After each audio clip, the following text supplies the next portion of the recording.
Okay, I think we're about to begin. So I just want to start by welcoming everybody into school focused anxiety event that we're holding this evening. My name is Jan McBride and I'm the Quadrant Senior Educational Psychologist for Mid Essex. I have a colleague with me. Thanks, Jan. Hello, everyone. Thank you for joining us. My name's Kirsty. I am a Senior Specialist Educational Psychologist for Social, Emotional and Mental Health based in the South. So this evening's event is all about school-focused anxiety. And I think what we're going to do is we're going to start by thinking about anxiety in general and then find our way around talking about how anxiety can become very school focused and what that might look like. So next slide, please. So what is anxiety then? Well, anxiety, feelings of being worried or anxious, that's something that happens to everybody in everyday life. It's really normal to worry about things. You might be worried about paying your heating bill or taking a driving test. You might be afraid of your neighbour's dog or going to the dentist. So anxiety, worry, feeling afraid, negative feelings like that are all very much part and parcel of every day. And in all of these cases, it's an awareness of risk or potential risk that causes us to feel uncomfortable feelings that we can then label as anxiety. But anxiety has a specific job, and the job of anxiety is actually to keep us safe. It's that uncomfortable emotional feeling or state that prompts us to become super alert or to think about and plan what we're going to be doing if the situation becomes dangerous. We are ready to protect ourselves. So these anxieties that we feel prompt something called the stress response in us. It's you might have heard of it as referred to as the fight, flight or freeze response. And the reason that we have those things is that those responses are the ways that we keep ourselves safe when we're in a risky situation. So, for example, if you're in fight response, you and I'm thinking about the examples we had earlier, you might have an angry phone call with British Gas about your gas bill, or you might find yourself being really agitated and a bit unsettled in the morning before you go to the dentist. If you were in flight response, you might actually cancel the dentist before you make that appointment, before you get there, or you might cross the road if you see your neighbour's dog come in, so you'll avoid those difficult situations. You might also respond by being in freeze mode, and in freeze mode you might well be hiding those bills and not looking at them and pretending that that risk isn't really there. Or you might find yourself unable to get over the threshold and walk into the dentist surgery in the morning of your appointment. All of these things are strong emotional responses to feelings of impending risky situations. And I think that that's the thing to remember. These are all in the future. Anxiety is about worrying about something that hasn't yet happened. It's the build up to that event that becomes uncomfortable and produces those anxiety feelings.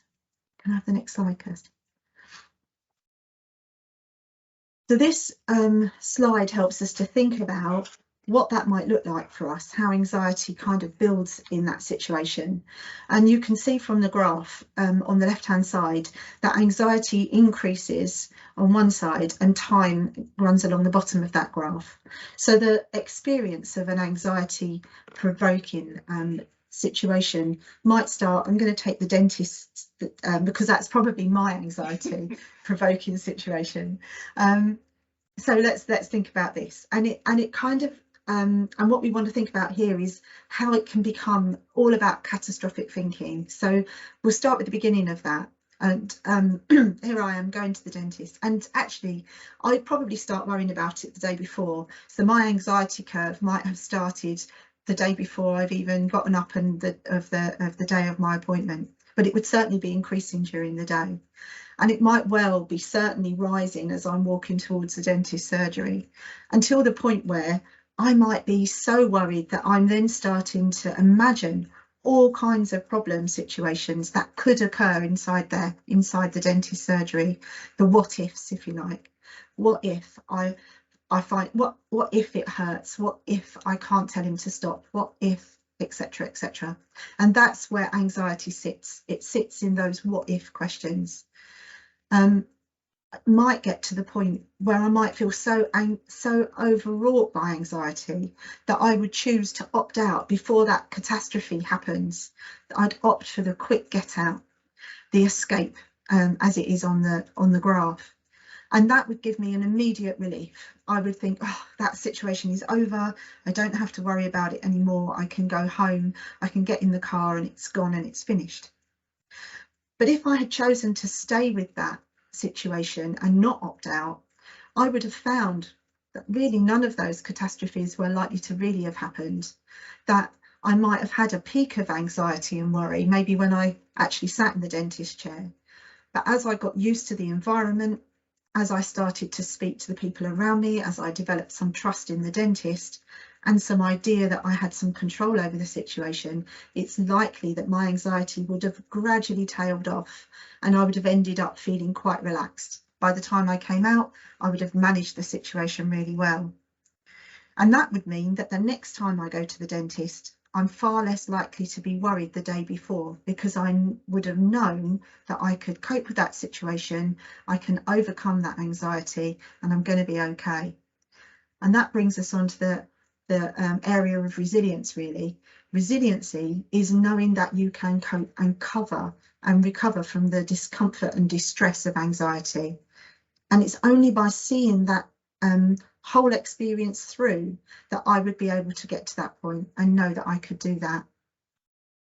So as parents and carers, we can support children and young people to hang on in there, to not opt out, but actually stay calm, help to contain those worries so that the children themselves can see that those catastrophizing ideas, those worries that they're having are never really going to materialize, and that they can actually manage that feeling and come out of that situation feeling that they can manage that feeling again in the future.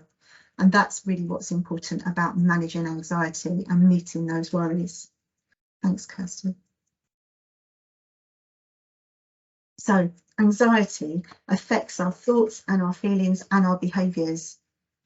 It can have a really negative impact on our life when it can become so strong in us that we're meeting anxiety in so many situations that would typically be within a normal day-to-day living. And when anxiety stops us from doing the things that we want to do or should be and could be doing. If your anxiety is triggered too often by really minor things, then we can become stuck in this kind of stress response, stuck with those feelings of being on high alert. And that makes us even more sensitive to the perceived risks that are around us. So it becomes a bit of a spiral. Our anxiety makes us feel uncertain, and our uncertainty makes even low-level risks feel like they're bigger than they really are. And then what happens is that we start to protect ourselves from those uncomfortable feelings. We find ways of coping with those uncomfortable feelings that give us that quick get out, that escape that we're looking for. And then we very rarely are able to build the resiliency that we need in order to live our lives on a daily basis without suffering for those high levels of anxiety. So those kind of protective behaviours can actually become problematic in the long run. Going back to my example of the dentist, if I never get through over the threshold to have my checkup with my dentist, what am I going to do if I actually need some dental work? If I have a toothache and I'm in pain, how am I going to manage that situation then? So hopefully that's given you a kind of a view of anxiety itself and how it works. And we're going to move on a little bit more, thinking about how thoughts, feelings and behaviours might be experienced. I'm going to hand over to Kirsty. Thanks, Jan. Sorry, this slide is a bit small, but hopefully you can read some of it and I'll talk it through with you. So Jan's mentioned that anxiety can kind of manifest itself in terms of effect on our thoughts and feelings and our behaviours. And I think the key thing to say about this is that we will all experience anxiety in a different way. So how Jan experiences anxiety might be different to how I experience anxiety, but there are key trends, I suppose, or key things to look out for in terms of what anxiety might look like.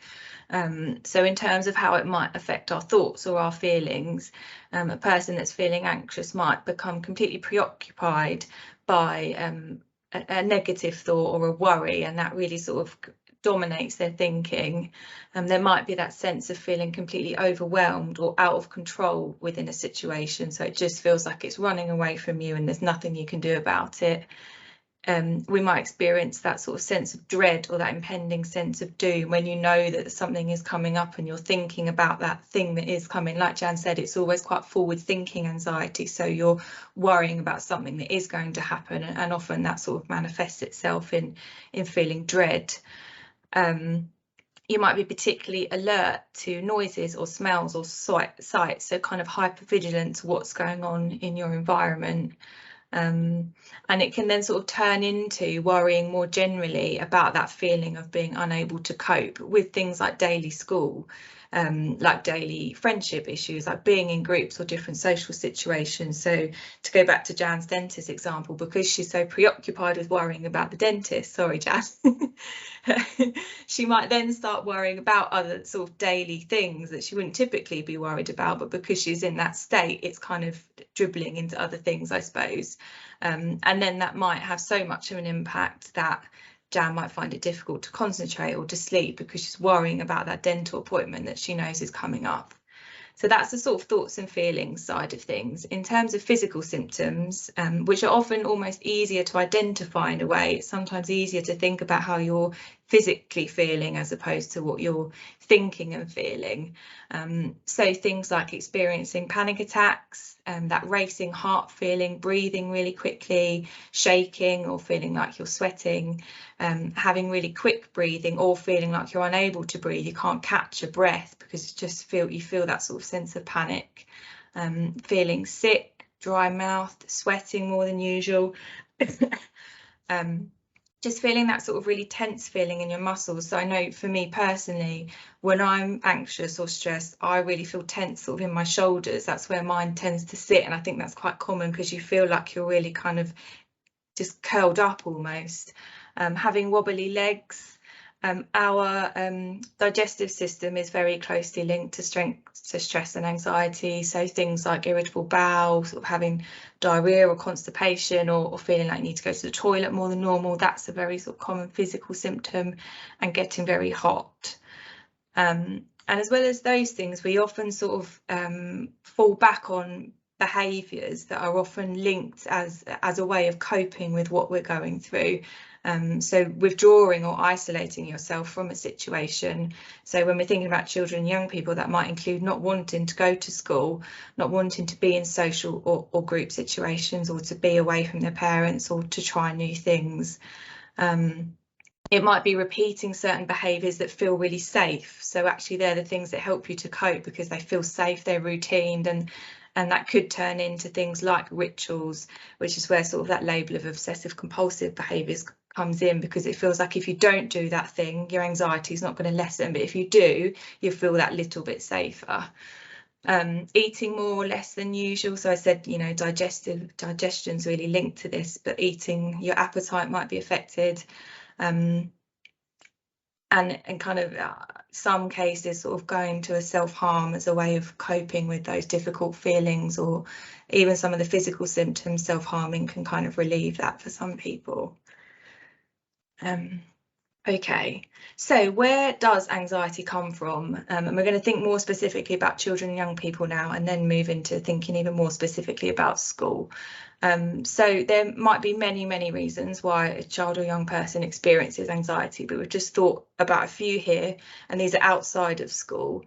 So for example, if a child or young person has experienced a lot of change in a short space of time, that can be quite anxiety provoking. So things like moving house, changing school, those sort of big transition events can sort of trigger those feelings of anxiety. For some children and young people, it might be that they've got a real sort of sense of responsibility that feels like something that's beyond typical for their age. So it could be that they're a young carer, for example. Being around someone who's very anxious, it's almost that contagious feeling, I suppose, in a way, of being around anxiety. It can kind of come onto you. So if a child or young person is around a very anxious parent or very anxious sibling, very anxious friend, they might sort of soak some of that up. If a child is exposed to sort of normal day-to-day family stress around things like housing, money, debt, all very kind of relevant issues, they might again sort of soak that up, and they start to experience that anxiety because they're part of those conversations, or going through something obviously distressing or traumatic can trigger those feelings because it's about not feeling safe. So for example, experiencing bullying at school perhaps, or online, or witnessing or being part of something difficult like abuse. And I suppose the key thing when we think about school is that those behaviours, those coping behaviours that I talked about before, they might become more obvious in the school setting. So we're going to think about school focused anxiety next, but also how anxiety at school might present itself. So in terms of school focused anxiety, there are lots of things, very sort of typical things at school that can kind of trigger a feeling of anxiety. So things like first day of school or exams coming up. But I think the key thing to say is that most children and young people, that thing will happen, we feel anxious about it, but we kind of push our way through it and actually feel okay again. And that's sort of part of that cycle that Jan showed in that graph. And that is the case for a lot of children and young people. However, for some, that anxiety can become overwhelming and it can become an everyday problem. And what that leads to is those typical everyday school demands feel completely unmanageable. And over time, that can have a real sort of detrimental effect because it's that being in a constant state of stress, or that fight, flight, freeze response that Jan talked about. Being in that state constantly is very exhausting and debilitating, both mentally and physically.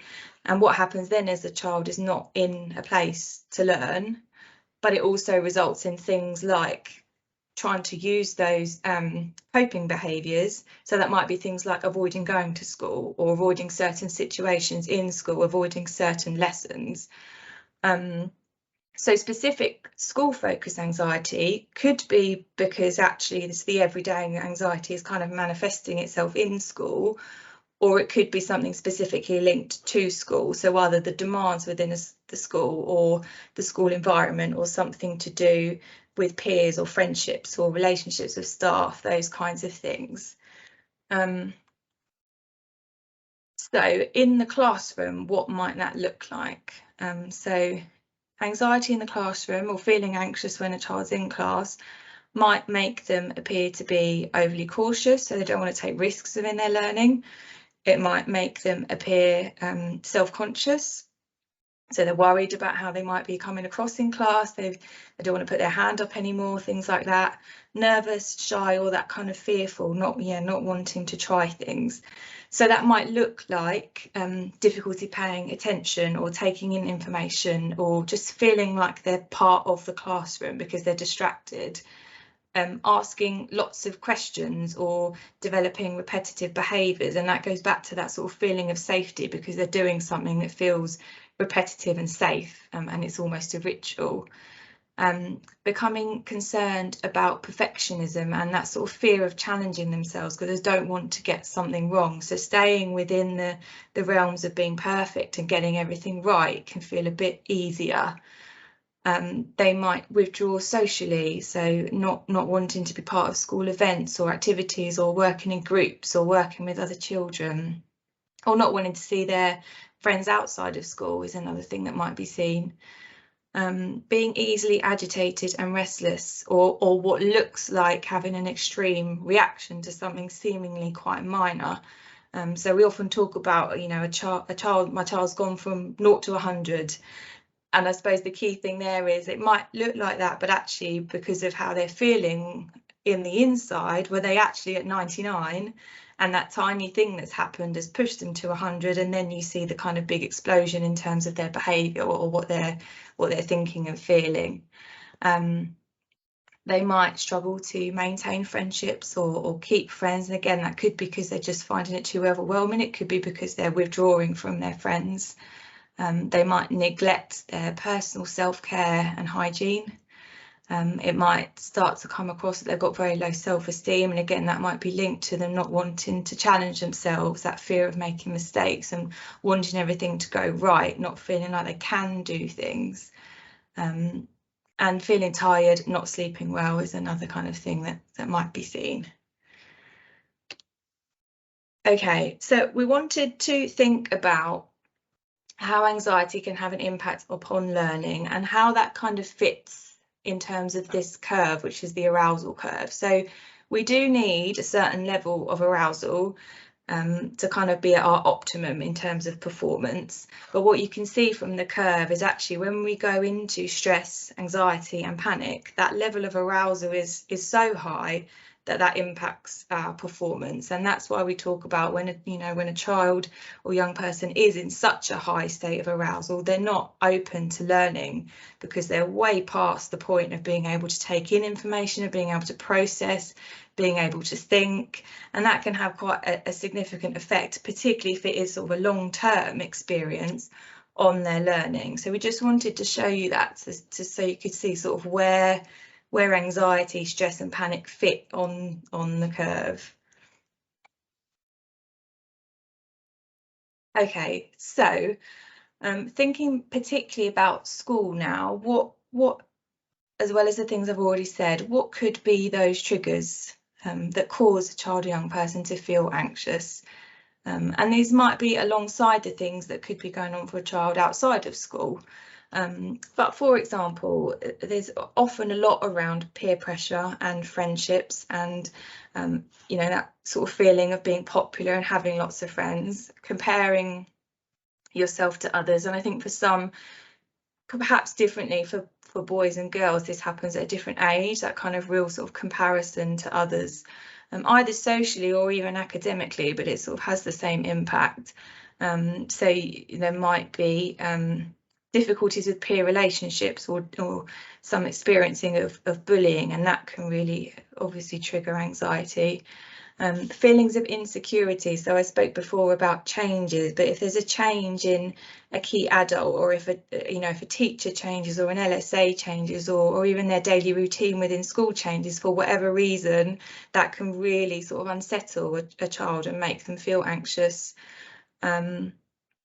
Fear of scrutiny or failure. So I talked a lot about sort of fear of making mistakes, and it is that sort of feeling of being judged, or fear of being judged, or feeling like a child feeling that they can't do something, that can really trigger feelings of anxiety. For some children, there might be a fear of speaking or reading aloud, either because it's just they don't want to be that focus of attention, or it's because it's something they find difficult, and so actually they don't want that spotlight on them, because that relates again to that feeling like they can't do something, or that fear of getting it wrong or making a mistake. They might be worried about uncomfortable group dynamics. So in a whole class situation, there might be that reluctance to participate because for whatever reason, something about that whole class is particularly uncomfortable. A child might feel anxious because they have not had any sort of learning needs identified previously, and they are aware of that, and that's making them feel anxious because they can see that actually I'm not learning skills as quickly as my peers, or why aren't I keeping up? And if that hasn't been explored potentially before, that can be quite anxiety provoking, because a child might be thinking, well, what's going on here? Why can't I do these things and my friends or my classmates can? And there might be something within the environment of the school itself, or the classroom itself, that is making a child feel anxious. So we talk a lot about sort of the sensory environment of a school, and there are particular areas of of a school that can provoke those feelings, and it's quite often things like the dinner hall, because it's loud, because it's busy, or corridors between, thinking particularly about secondary school, I suppose, those transition between lessons, those corridors are very busy, and that can be quite overwhelming. The playground, again, is a very busy environment, and some children find that particularly anxiety provoking.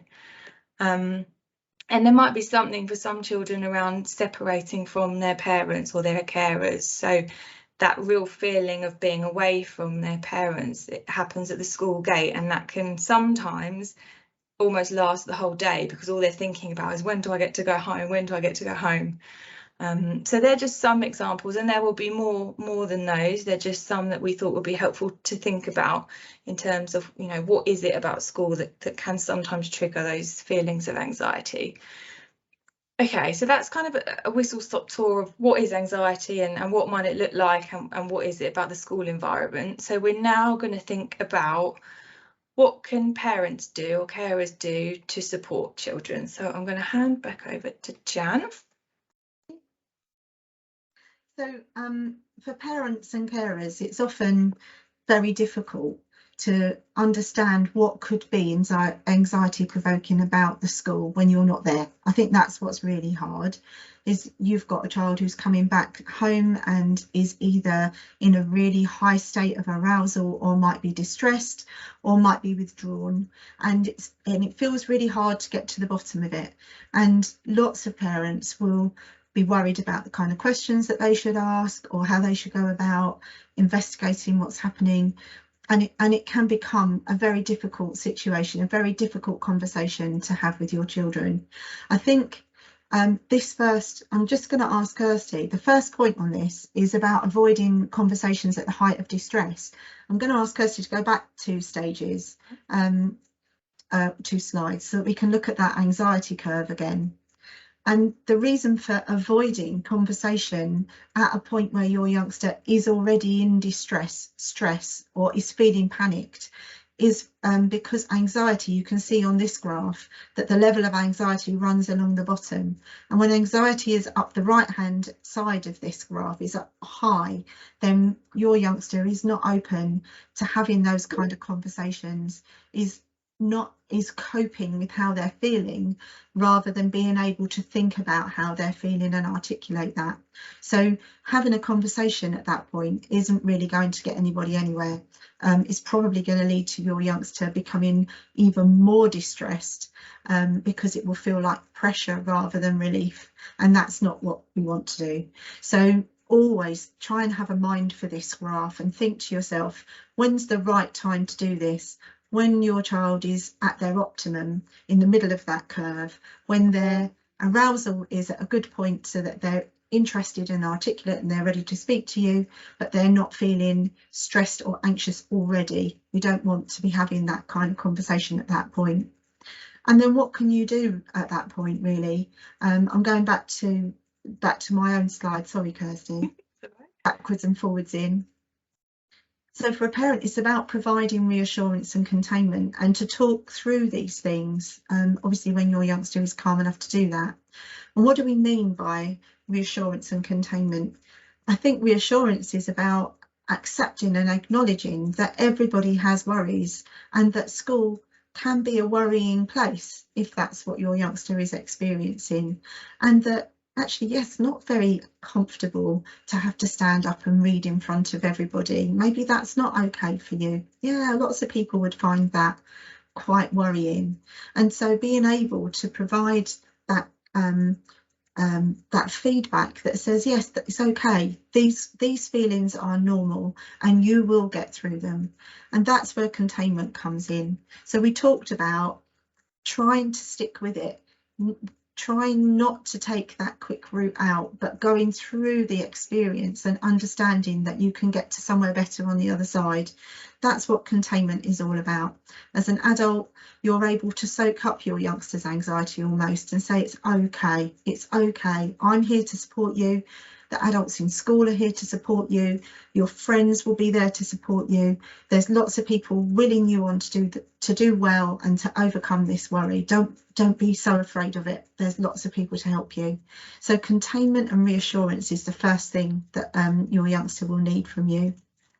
Asking your child is, what is it that's worrying them? And then focusing really upon listening. We talked about validating their fears and saying, yes, it's okay to feel like that. Big feelings are part of growing up.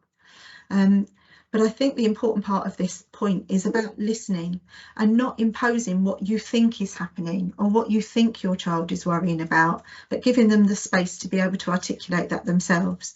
So if your youngster says, I really don't like, or I really worry when it's music lessons, you might yourself be thinking, oh, I loved music when I was at school. You might say, oh, it's nothing to be worried about in music lessons. You know, you get a chance to make a noise and have fun.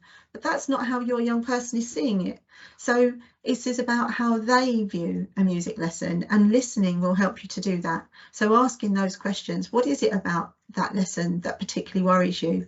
What is it about being in that group, or being with that teacher, or being in that space that you find difficult? And giving your child the space to be able to articulate those things. Reassurance is reassuring them that talking is the best way forwards. We talked about anxiety, kind of living in the future, being a worry about something that hasn't already happened. So it's on the horizon, and your worries get bigger and bigger as you get nearer to them. If you can reassure your youngster that talking reduces the size of those worries, and it kind of disperses those worries, so that if you share them, they're out in the open, they're not so scary, and you can get some support, and that's the best way forwards. Bottling up those worries and anxieties, it ends up feeling like a pressure cooker, and that's where that awful feeling of catastrophe starts, where you feel that it's too big, you can't manage it, it's going to be bigger than you. And actually sharing your problems and talking about them can really reduce that feeling. Exploring together, so thinking around the situation to help them identify the cause of the anxiety. So let's take the music lesson. It might be that actually they find all of the noise and the activity in that room too much to cope with. It could be that the acoustics in that room are really brilliant for playing music, but not great when you've got a class of 30 children, and it might be very hard for them to be able to manage that environment. So talking to them together, together with your child will help them to think it through. It's not just music. Don't just dislike music. There's more than that. It's something more specific than that. And once you've identified the cause, then you can start thinking about a solution. So it might be that actually there's a way of explaining that to staff that could help that. It could be that there's a smaller group that take music on a different day. It could be that for certain parts of that lesson, your youngster might find it really helpful to have some noise reducing headphones or whatever. So there's often solutions, but we need to know what the actual problem is to be able to find those. Return and revisit the conversation.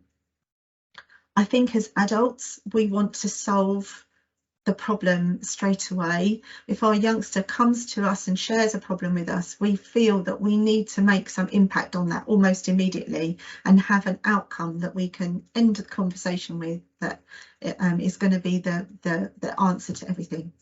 But actually, most young people, most children and young people, as they talk to you, will be thinking it through for themselves, and they might need to reflect on the conversation that you've had to be able to come back to it and find something more, find some more detail, understand it differently and better. So always think that you can come back to you can come back to that conversation. It doesn't have to be a one hit and fixed, but keeping that conversation and that dialogue going is going to reduce those anxieties over the long run. And together thinking of ways to help your child express their worries without them becoming overwhelming. So it could be about talking to your youngster about, how can you tell me about this or express this worry before it feels so big? How can we recognise a worry when it's very small? What does that feel like to us? And then what can we do with that worry when it's only little?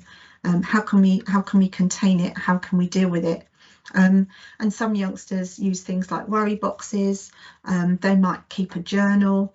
They might want to tell Teddy the things that are worrying them. Depending on the age and stage of your child, there'll be lots of things that you can do that will help them to express their worries when they're small enough to feel that they're manageable, rather than letting them build up and up and up. And together identifying calming and soothing activities that they can use themselves to help them calm and manage the anxiety. So we've seen on that curve the way that the anxiety builds. I've talked about, my walk to the dentist surgery. I would feel the anxiety building and building and building. And one of the ways that I might cope with that is, first of all, I would not go straight to the dentist. I would have a much longer walk than that. Because walking would calm me down. So there's a nice route through the park. I'm going to go that way. That's going to make me feel calmer. I might choose to wear some headphones and listen to some calming music as I walk along, which will take my mind off the situation. If we go back to what we said before and are thinking about anxiety as living in the future, being focused on an event that hasn't happened yet, if we can fill up our minds and distract ourselves in the run up to that event, then the likelihood is we won't have had a chance to let it build up to quite such the same degree. So lots of things that we can do as parents and carers to help our children. Let's do next one. Other things you can do, maybe develop a routine. So this achieves that sense of calmness and preparedness. There is probably the biggest source of anxiety for most children is a feeling of not knowing what's going to come next. We often hear transitions are the most anxiety provoking point of the day, and our days, everybody's days, are punctuated with transitions the whole way through. So not just leaving school and leaving home and arriving at school, but it's also then there's a transition into the playground, there's a transition from there into the classroom, there's a transition from chatting into more formal learning, there's a transition into the activity and out of it the other end. So actually all day, every day for young people, and for us, if we think about our own lives, is punctuated with many, many transitions. The problem with anxiety being a forward-facing concern is that it's the worry about what happens at that transition. What if I don't manage that transition? The next activity then becomes the focus of my worry. So it's really important to have a routine, because a routine gives us a sense of security, a sense of preparedness. We know what's going to happen, so we don't have to worry, we don't have to panic. It reduces the risk or the riskiness of that transition and what's going to happen next. So that's why routines can often become key to helping young people to reduce their anxiety and stress. You can alert school staff and discuss the possibilities of possible triggers around the stress that you're seeing, the anxiety. And it's important then to consider all of those aspects of school. So the social, the environmental and the academic issues. It's very rarely that it will just be one of those things. As Kirsty says, anxiety has a way of kind of bleeding out and influencing other areas of your life. So if I'm feeling anxious, I may not be in a good position to make a good decision about something that's unrelated to the issue itself, because I'm not feeling in the right place to deal with it properly, or I might not be in a good place to reason out my choices. And then work with school staff to develop some strategies that can bring down those anxieties. Quite often it's not about solving the problem, it's about taking that general level of anxiety and bringing it down. As Kirsty said, your youngster might look like your youngster's gone from 0 to 100, but they may well be sitting at 99 the whole time, holding those anxieties in, but feeling anxious all of the time. And if that's the case, then it's really about bringing down that general anxiety level so that your child can then cope with the little peaks and troughs that happen during the course of a day. The minor worries and the little disappointments don't then become this trigger to go up to that 100 and catastrophizing thinking. Communicate with school, so keep those communications open. Homeschool books really can help.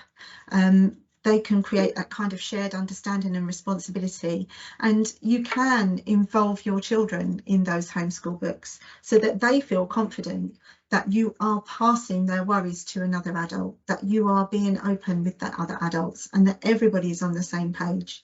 So that could be something that you could be thinking about when your youngster expresses a worry about how you might put that in the book and communicate that. Can I have the next slide? So we took this from the CAMS website, and it's just it's kind of just a nice representation of some of those things that we've already talked about. Overall, we're talking about responding calmly and with curiosity and kindness. Those are the bedrock upon which our support really has effect. So coming to this situation and being open and honest and kind with your youngster, you know, it's okay to feel like that, and we can all feel like that sometimes, and lots of us find ways of coping with it, and this is how it might work for you. Working with them always to identify the causes and the stresses that might trigger their anxiety. Helping them to recognise the signs of their anxiety is really important. Recognising when anxiety begins, when it's little, when it's a small enough feeling to be able to feel like they can deal with it quickly and efficiently, is better than letting those feelings grow and develop into something that feels too big and overwhelming. And reassurance always that they're loved and understood. So we thought we'd keep that that slide in there because actually it's just a really nice representation and a lovely reminder about what we can do. Next slide, please, Kirsty. So we've included some helpful websites, and I'm just trying to think, actually there was one of these I was looking at the other day, I think it was BBC Bite Size, and it felt like a very strange place to go to get some kind of hints and tips on anxiety, but actually it's designed with young people in mind, and I think that makes it really useful and user friendly. But there's lots of little video clips on there from a psychologist, I can't remember the name of the psychologist, actually it's gone out of my head, who talks about anxiety and how you can approach anxiety and deal with it in really simple terms, and they're 2-3 minute long clips, really helpful, really useful. And I think the same could be said for most of those websites. I don't know if Kirsty's got a particular one in mind that she might recommend, but they're all full of very good, very easy to put into place kind of tips and strategies that you might want to use and ways of thinking about anxiety.